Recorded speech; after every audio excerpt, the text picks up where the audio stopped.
حضرت مولانا طارق جمیل صاحب کے بیٹے عاصم جمیل کی ڈیتھ ہوئی اور ایک بڑی سب کو فکر لاحق ہو گئی کہ یہ کیسے ہو گیا، کیا ہو گیا۔ جو حضرت کا جو بیٹا ہے یہ بچپن سے ہی کسی دماغی بیماری میں مبتلا تھا اور علاج بھی ہو رہا تھا۔ حضرت جو ذمہ داریاں ایک باپ کی ہوتی ہیں وہ اولاد کے لیے وہ ذمہ داریاں پوری کرنے میں لگے ہوئے تھے، لیکن ظاہر ہے کچھ چیزیں اللہ کی طرف سے ہوتی ہیں، انسان اس میں بے بس ہوتا ہے۔ سب سے پہلے تو ہم دعا کرتے ہیں اللہ تعالیٰ اس کی مغفرت فرمائے اور حضرت اقدس حضرت مولانا طارق جمیل صاحب اور ان کے تمام لواحقین، بیٹے کی والدہ جو تھی ان کو بھی اور بھائیوں کو اللہ صبر جمیل کی توفیق عطا فرمائے۔ یہاں بہت سے لوگ یہ سوال اٹھا رہے ہیں کہ اتنا دیندار گھرانہ اور بیٹے نے خودکشی کر لی۔ ہر خودکشی ڈپریشن میں ہی ہوتی ہے، ٹینشن میں ہی ہوتی ہے، خوشی میں تو کوئی بھی خودکشی نہیں کرتا۔ یعقوب علیہ السلام کو ہم دیکھ لیں نا کہ ساری زندگی بیٹے کے غم میں روتے رہے مگر خودکشی کی طرف نہیں گئے۔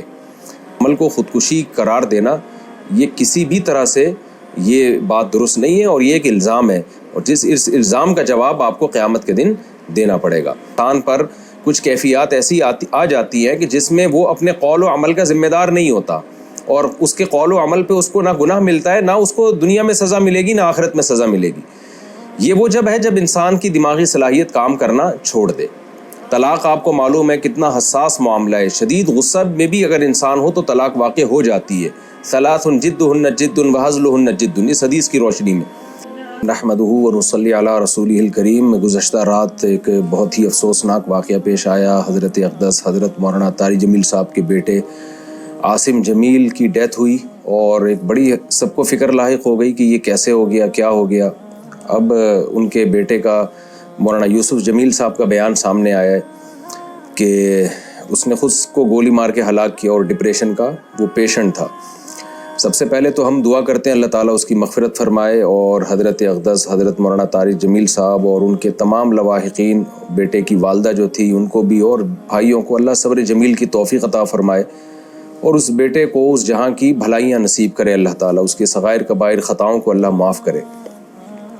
میں جو یہ بیان ریکارڈ کروا رہا ہوں اس کا ایک بڑا مقصد جو ہے وہ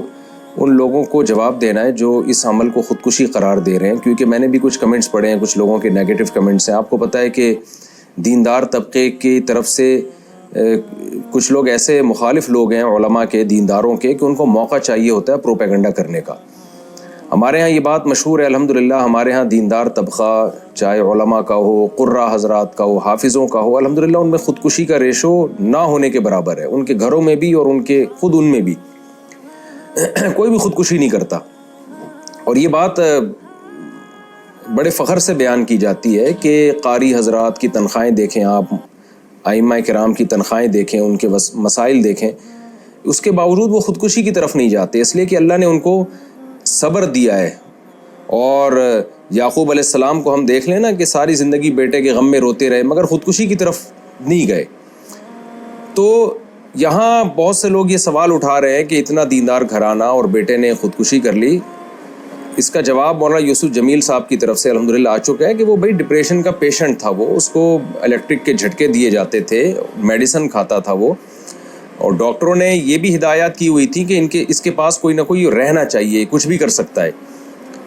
تو یہ جواب میں سمجھتا ہوں کافی ہے ان لوگوں کا منہ بند کرنے کے لیے جو اس عمل کو خودکشی قرار دے رہے ہیں۔ لیکن آپ کو پتہ ہے جو فتنہ پرست لوگ ہوتے ہیں ان کو باتیں کرنی ہے۔ بعض لوگ یہ بھی تبصرہ کر رہے ہیں کہ ہر خودکشی ڈپریشن میں ہی ہوتی ہے، ٹینشن میں ہی ہوتی ہے، خوشی میں تو کوئی بھی خودکشی نہیں کرتا۔ تو دیکھیں یہ ٹاپک ڈاکٹروں کا ہے، ڈاکٹر بتاتے ہیں، اور ہم نے مشاہدہ بھی کیا ہے کہ ڈپریشن دو طرح کی ہوتی ہے۔ ایک ڈپریشن تو عام لوگ جو دنیا کی محبت میں ڈپریشن میں گئے ہوئے ہیں، ایک ڈپریشن وہ ہوتی ہے جو کسی دماغی بیماری کی وجہ سے ہوتی ہے، اس میں دیندار لوگ بھی مبتلا ہو سکتے ہیں، اور اس کا کوئی علاج، اس کا علاج یہ نہیں ہے کہ اس کو صبر کی تلقین کی جائے، اس کا علاج میڈیسن ہوتی ہیں، دماغ میں کچھ کیمیکل آگے پیچھے ہو جاتے ہیں۔ ایسے بہت سارے پیشنٹ ہم نے اپنی زندگی میں دیکھے ہیں، بہت اچھے لوگوں کو جنہوں نے بڑی بڑی ٹینشنیں جھیلی ہیں، برداشت کی ہیں، لیکن وہ بیٹھے بیٹھے ڈپریشن میں چلے جاتے ہیں، میڈیسن لیتے ہیں تو سیٹ ہو جاتے ہیں، وہ دماغ کے کچھ کیمیکل ہیں جو آگے پیچھے ہو جاتے ہیں۔ یہی وجہ ہے، اور یہ نئی بیماری نہیں ہے، صدیوں پرانی بیماری ہے۔ یہی وجہ ہے کہ علماء کرام نے یہ مسئلہ طلاق کے مسائل میں بیان کیا اور قتل قصاص وغیرہ کے مسائل میں بیان کیا کہ انسان پر کچھ کیفیات ایسی آ جاتی ہیں کہ جس میں وہ اپنے قول و عمل کا ذمہ دار نہیں ہوتا، اور اس کے قول و عمل پہ اس کو نہ گناہ ملتا ہے، نہ اس کو دنیا میں سزا ملے گی، نہ آخرت میں سزا ملے گی۔ یہ وہ جب ہے جب انسان کی دماغی صلاحیت کام کرنا چھوڑ دے۔ طلاق آپ کو معلوم ہے کتنا حساس معاملہ ہے. شدید غصہ میں بھی اگر انسان ہو تو طلاق واقع ہو جاتی ہے. ثلاث جدہن جد وہزلہن جد، اس حدیث کی روشنی میں. لیکن علماء نے بیان کیا کہ اگر کوئی ڈپریشن کا پیشنٹ ہے اور اس کے پاس قرائن ہے اور وہ اس کا دماغ صحیح کام نہیں کر رہا، ایسی صورت میں وہ بیوی کو 100 طلاقیں بھی دے دے گا تو نہیں ہوں گی، اس لیے کہ اس کا دماغ ہی کام نہیں کر رہا ہے ایسے موقع پہ. تو جب طلاق جیسے مسئلے میں ہم علماء کرام آج سے صدیوں پہلے ایک اسٹریس اور ڈپریشن کا مریض جس کا دماغ کام کرنا چھوڑ دے اس کے اس عمل کو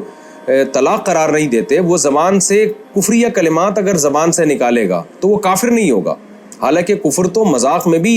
اگر آپ کفریہ کلمات زبان سے نکالتے ہیں تو آپ کافر ہو جاتے ہیں، لیکن اتنا بڑا جرم بھی معاف کر دیا اللہ تعالیٰ نے اگر اس کا دماغ کام نہیں کر رہا. تو ایسے ہی خوب سمجھ لیں کہ ایسا ڈپریشن کا مریض اگر کسی کو قتل کر دیتا ہے یا اپنے آپ کو قتل کر دیتا ہے تو وہ نہ دنیا میں مجرم ہے نہ اللہ کے ہاں وہ مجرم ہے. اس میں ملامت کرنا اور کسی کو برا بھلا کہنا یا کوئی نیگیٹو باتیں کرنا، یہ جو باتیں کرنے والے لوگ ہیں وہ مجرم ہو جائیں گے. تو ایک ڈپریشن وہ ہوتی ہے جو دنیا کی محبت کی وجہ سے دنیا کی چھوٹی چھوٹی باتوں کو آپ بہت زیادہ بڑھا لیتے ہیں، یہ کس کی وجہ سے ہوتی ہے؟ یہ ناپسندیدہ ہے، کیونکہ نیک لوگ ہمیشہ صبر کرتے ہیں. لیکن ایک ڈپریشن وہ ہے جو آپ کو کسی دماغی بیماری کی وجہ سے، تو یہ بچپن سے اس کی جو ہمیں تحقیقات سے معلوم ہوا ہے کہ یہ جو حضرت کا جو بیٹا ہے یہ بچپن سے ہی کسی دماغی بیماری میں مبتلا تھا اور علاج بھی ہو رہا تھا. حضرت جو ذمہ داریاں ایک باپ کی ہوتی ہیں وہ اولاد کے لیے وہ ذمہ داریاں پوری کرنے میں لگے ہوئے تھے، لیکن ظاہر ہے کچھ چیزیں اللہ کی طرف سے ہوتی ہیں، انسان اس میں بے بس ہوتا ہے. تو ہم سب اس غم میں حضرت کے ساتھ برابر کے شریک ہیں اور ہم سب دل سے دعا کرتے ہیں اللہ تعالیٰ حضرت کے اس بیٹے کو اس جہاں کی بھلائیاں نصیب کرے اور اس جہاں کی خوشیاں نصیب کرے، اور جو بھی ان کے رشتہ دار اور لواحقین ہیں اللہ تعالیٰ ان سب کو صبر جمیل کی توفیق عطا فرمائے، اور جو منفی کمنٹس کرنے والے لوگ ہیں اللہ تعالیٰ ان کو ہدایت دے. اور میں پھر دوبارہ اپنی بات کو ریپیٹ کرتا ہوں کہ اس عمل کو خودکشی قرار دینا یہ کسی بھی طرح سے یہ بات درست نہیں ہے اور یہ ایک الزام ہے، اور اس الزام کا جواب آپ کو قیامت کے دن دینا پڑے گا. اللہ تعالیٰ مرحوم کی مغفرت فرمائے اور لواحقین کو اللہ صبر جمیل کی